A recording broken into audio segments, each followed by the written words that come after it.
नमस्कार दोस्तों, नमः शिवाय। जीवन ज्योति चैनल में आप सभी का हार्दिक स्वागत करती हूं। दोस्तों, आज की वीडियो में मैं बात करूंगी अक्षय तृतीया के विषय में। अक्षय तृतीया पर आप सरल पूजा किस प्रकार से कर सकती हैं, कलश स्थापना किस प्रकार से कर सकते हैं, इसके लिए वीडियो मैं दे चुकी हूं, आप लोग जरूर चेकआउट कीजिएगा। आज मैं बताऊंगी कि अक्षय तृतीया पर आप किस प्रकार से धन वर्षा पोटली का निर्माण कर सकते हैं।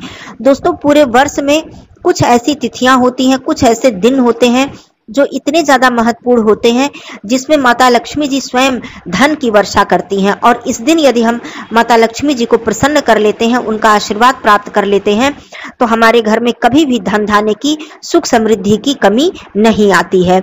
दोस्तों, कुछ ऐसे दिन है जैसे कि अक्षय तृतीया, दीपावली का पर्व, कार्तिक पूर्णिमा का पर्व, या फिर जिस दिन गुरु पुष्य नक्षत्र आता है या रवि पुष्य नक्षत्र आता है, ऐसा दिन, ऐसी तिथि। दोस्तों, यह सब ऐसे दिन हैं, ऐसी तिथियां हैं जिस पर माता लक्ष्मी जी खुले हाथों से धन वर्षा करती हैं। और जो भी व्यक्ति इस दिन माता लक्ष्मी जी की कृपा प्राप्त कर लेता है, उसके घर में कभी भी कोई कमी नहीं होती है। तो आज मैं बात करूंगी अक्षय तृतीया, जो कि 10 मई 2024 दिन शुक्रवार को है। पहली बात तो तिथि अक्षय तृतीया है, जो कि माता लक्ष्मी जी को समर्पित है।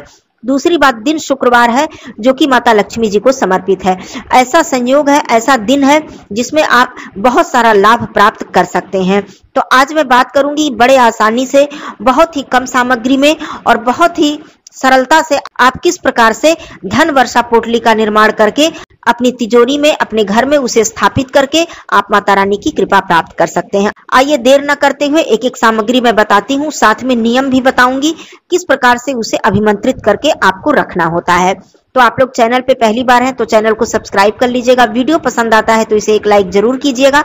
कमेंट बॉक्स में जय मां लक्ष्मी मैया जरूर लिखिएगा। दोस्तों देखिए, सबसे पहले धन वर्षा पोटली बनाने के लिए क्या क्या सामग्री लगेगी। बहुत ही आसानी से आपको दुकानों पे ये सामग्री मिल जाएगी। जहां पूजा पाठ की सामग्री मिलती है, वहां से भी आपको कुछ सामग्री मिल जाएगी, और कुछ सामग्री तो आपको किराने की दुकान से, जहां से आप रसोई घर के लिए सामग्री लाते हैं, वहां से बड़े आसानी से मिल जाएगी। देखिए, सबसे पहले आपको लाल वस्त्र या पीला वस्त्र लेना होता है। देखिए, माता लक्ष्मी जी का दिन है, शुक्रवार का दिन है, अक्षय तृतीया है।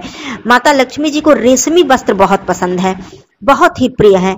तो रेशमी वस्त्र यदि आपको मिल जाता है तो ये बहुत ही उत्तम है। यदि नहीं मिल पाता है तब आप सूती वस्त्रों का भी प्रयोग कीजिएगा, क्योंकि माता लक्ष्मी जी को रेशमी वस्त्र बहुत ही प्रिय होते हैं। तो लाल या पीला प्रयास करें। लाल न मिले तो पीला रेशमी वस्त्र ले लें, या फिर मार्केट में रेडीमेड बटुए मिलते हैं, रेशमी वस्त्रों से ही बनाए हुए बटुए मिलते हैं, आप चाहें तो उसे ले सकती हैं। अब आइए एक एक करके मैं सामग्री बताती हूँ। सबसे पहली सामग्री आपको लेना है कौड़ी। कौड़ी दो प्रकार की मिलती है, पीली कौड़ी, सफेद कौड़ी। जैसा कि स्क्रीन पर आप देख पा रहे हैं, कौड़ी आपको पूजा पाठ वाली जो सामग्री की दुकान होती है, वहां से बड़े आसानी से मिल जाएगी। तो पीली या सफेद दोनों ही कौड़ी आप ले सकते हैं। कितनी संख्या में? 5 या 7 आप ले सकते हैं। इससे कम भी आप ले सकते हैं यदि नहीं मिल पाता है तो, नहीं तो 5 या 7 की संख्या में आप ले सकते हैं। उसके बाद दूसरी जो सामग्री आती है, गोमती चक्र। जैसा कि आप देख पा रहे हैं, गोमती चक्र भी आपको आसानी से मिल जाएगा। इसे भी 5 या 7 की संख्या में आप ले सकते हैं। अब मैं बात करती हूँ हल्दी की, गांठ वाली हल्दी। देसी जो गांठ होती है, छोटी गांठ, उसे देसी गांठ वाली हल्दी कहते हैं। एक बहुत बड़ी बड़ी गांठ होती है, एक बहुत छोटी छोटी गांठ होती है। यदि आपको देसी गांठ वाली हल्दी मिल जाती है तो ये बहुत ही उत्तम है, बहुत आसानी से आपको मिल जाएगी। तो आप गांठ वाली हल्दी ले लें, इसे भी आप 5 या 7 की संख्या में ले सकते हैं। इसके बाद बात आती है सुपारी की, जो कि बहुत आसानी से मिल जाएगी। सुपारी भी आप चाहे तो 1 रखें, चाहे तो 5 रखें, 7 रखें, आपकी जितनी मर्जी है आप रख सकते हैं। लौंग इलायची। लौंग में ये ध्यान देना है कि लौंग जो है वो फूल वाला हो, जो कि हम लोग पूजा में प्रयोग करते हैं। यदि उसमें फूल नहीं है तो वो पूजा के योग्य नहीं रहता है। तो आप 5 या 7 की संख्या में लौंग और इलायची ले सकते हैं। इलायची छोटी हरी वाली इलायची आपको लेनी है। अब बात करती हूँ सिक्का। सिक्का 2 प्रकार का आप ले सकते हैं। आप चाहे तो चांदी का सिक्का ले सकते हैं, लेकिन ध्यान रहे उसमें माता लक्ष्मी जी, गणेश जी का चित्र ना बना हो। साधारण सिक्का आपको लेना है, चाहे तो चांदी का, या फिर जो सिक्का हम लोग प्रयोग में लाते हैं आप इसे भी ले सकते हैं। दूसरी बात है पुष्प। लाल पुष्प आप कोई भी ले सकते हैं, लेकिन गुलाब का पुष्प माता लक्ष्मी जी को अत्यंत ही प्रिय है। गुलाब का पुष्प मिल जाता है तो ये बहुत उत्तम है। उसके बाद मैं बात करती हूँ धनिया। सूखा धनिया जो साबुत धनिया होता है, आप देख पा रहे हैं, आपको सूखा धनिया लेना है। देखिए धनिया लेते समय आप इस बात का ध्यान रखिएगा कि उसमें नमी बिल्कुल ना हो, सूखा हो, क्योंकि जब आप पोटली में उसे बनाकर रखेंगे, बांध कर रखेंगे, तो वो धनिया यदि नमी उसमें होगा, भीगा हुआ होगा, तो वो खराब हो जाएगा। तो बिल्कुल सूखा हुआ आप लीजिएगा। अब इन सामग्री को पहले आप स्वच्छ कर लीजिए। जैसे धनिया है तो इसे तो ज्यादा भिगाना नहीं है, लेकिन बाकी सामग्री को आप गंगा जल थोड़ा सा पानी में डालकर सारी सामग्री को, जैसे कि गोमती चक्र है और ये पीली कौड़ी है, सिक्का है, इन सब चीजों को आप स्वच्छ कर लीजिए। सुपारी इत्यादि बाकी जो सामग्री है उस पर थोड़ा सा गंगा जल छिड़क कर आप पवित्र कर सकते हैं। सुपारी इत्यादि को पूरी तरह से मत भिगाइएगा, लेकिन कौड़ी, गोमती चक्र, सिक्का इत्यादि को आप धुलकर सूखे कपड़े से पोंछ सकते हैं। बाकी चीजों पर आप इस तरह से गंगा जल वाले पानी का छींटा मार सकते हैं। अब आपको इसे वस्त्र पर रखना है, जो वस्त्र मैंने बताया है। अब मैं नियम की बात करती हूँ, विधि की बात करती हूँ। देखिए पूजा विधि मैंने बताई है, आप लोग जरूर चेकआउट कीजिएगा। जब आप संपूर्ण पूजा कर लेती हैं, पूजा करने के बाद आरती मत कीजिएगा। आरती से पहले आपको ये सारी जो सामग्री है इसे वस्त्र में रखकर, पीला या लाल जो कि रेशमी वस्त्र मैंने बताया, उसमें रखकर माता रानी के चरणों में पहले रखना है। माता रानी के चरणों में रखकर आपको माता रानी से प्रार्थना करनी है कि हे माँ, आप हमारे ऊपर कृपा करें, हमारे घर में सुख समृद्धि, धन धान्य की वृद्धि हो, आपका आशीर्वाद बना रहे। उसके बाद बहुत ही ध्यान लगाकर, पूरे भाव से, पूरी श्रद्धा से आप वहां पर बैठकर माता रानी के बीज मंत्रों की एक माला कर लें।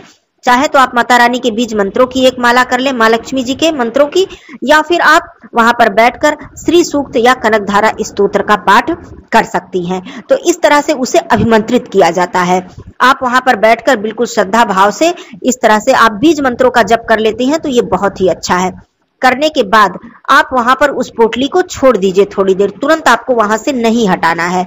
आपने पूजा कर लिया, और पूजा का शुभ मुहूर्त भी मैं स्क्रीन पर डाल दे रही हूँ। इसी शुभ मुहूर्त में यदि आप पोटली की पूजा करते हैं, उसे अभिमंत्रित करते हैं, स्थापित करते हैं, माता रानी के चरणों में रखते हैं, तो ये बहुत ही उत्तम होता है। स्थापित तो आप उसे बाद में भी, जहां पर आपको रखना है उसे आप बाद में रखेंगे, थोड़ी देर बाद। उसके बाद आपने अभिमंत्रित कर लिया, उसके बाद शीश झुकाकर माता रानी से अपनी त्रुटियों के लिए क्षमा मांगिए और पोटली को वहीं पर छोड़ दीजिए। उसके बाद आप आरती, अगियारी, जो भी आपको अंतिम में करना है, आप सब कुछ कर लीजिए। उसके बाद संध्या के समय, गोधूली बेला होने से पहले आपको उस पोटली को, उसी दिन आपको उस पोटली को, क्योंकि अक्षय तृतीया पर ही हमें उस पोटली को स्थापित करना है, तो गोधूली बेला न होने पाए उससे पहले स्वच्छ होकर आप उस पोटली को, आप माता रानी के चरणों में पहले प्रणाम करें, फिर उस पोटली को उठाकर आप ले जाकर अपने धन स्थान पर रख सकते हैं। अब बात करती हूँ कि जो पिछले वर्ष मान लीजिए आपने पोटली का निर्माण किया था अक्षय तृतीया पर, उसका क्या करें। तो उस सामग्री में से जो खराब होने वाली सामग्री होती है, जैसे कि हमने धनिया रख लिया, बहुत से लोग अक्षत भी रखते हैं, लेकिन अक्षत इसलिए मैं नहीं कहती हूँ कि चावल कभी कभी खराब हो जाते हैं, आप चाहे तो रख सकती हैं, आपकी इच्छा है, लेकिन जितनी सामग्री मैंने बताया ये पर्याप्त है। आप अक्षत ना भी रखें तो कोई बात नहीं है, लेकिन उसमें से जो पुरानी पोटली है उसमें से आप गोमती चक्र, सिक्का, कौड़ी, ये सारी वस्तुएं फिर से गंगा जल से पवित्र करके आप प्रयोग में ला सकती हैं। बाकी जो चीज है उसका आप विसर्जन कर सकती हैं। धनिया, अक्षत यदि आपने रखा है तो आप गमले पौधे में डाल सकती हैं, अक्षत आप पक्षियों को दे सकती हैं, पुष्प इत्यादि आप विसर्जन कर सकती हैं, लेकिन गोमती चक्र, कौड़ी, सिक्का, ये सब आप दोबारा धुल कर, पोंछ कर आप प्रयोग में ला सकती हैं। और इसी तरह से बाकी जो सामग्री है, जो आपने विसर्जन कर दिया, जो आपने हटा दिया, उसको आप दोबारा लेकर फिर से आप पोटली का निर्माण कर सकती हैं। बहुत ही आसानी से इस तरह से पोटली का निर्माण किया जाता है, लेकिन आप उसे अभिमंत्रित जरूर करें।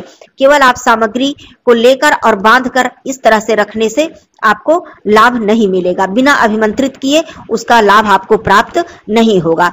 तो इस तरह से आप पोटली को अभिमंत्रित करें और अपने घर में स्थापित करें और माता रानी की पूर्ण कृपा प्राप्त करें। दोस्तों, अक्षय तृतीया पर ये सारे कार्य करना भी महत्वपूर्ण होता है, साथ में सबसे ज्यादा महत्वपूर्ण दान करना होता है। जो भी हो सके, जितना बन पड़े, जो भी आपकी शक्ति सामर्थ्य है, आप दान इस दिन अवश्य ही करें। और माता लक्ष्मी जी के मंत्र, श्लोक, स्तुति, चालीसा, स्तोत्र जो भी आपको आता है, आप उसका पाठ अवश्य ही करें। और भी कोई प्रश्न है तो आप पूछ सकती हैं। फिर मिलती हूँ अगले वीडियो में, तब तक के लिए धन्यवाद। नमः शिवाय, हर हर महादेव।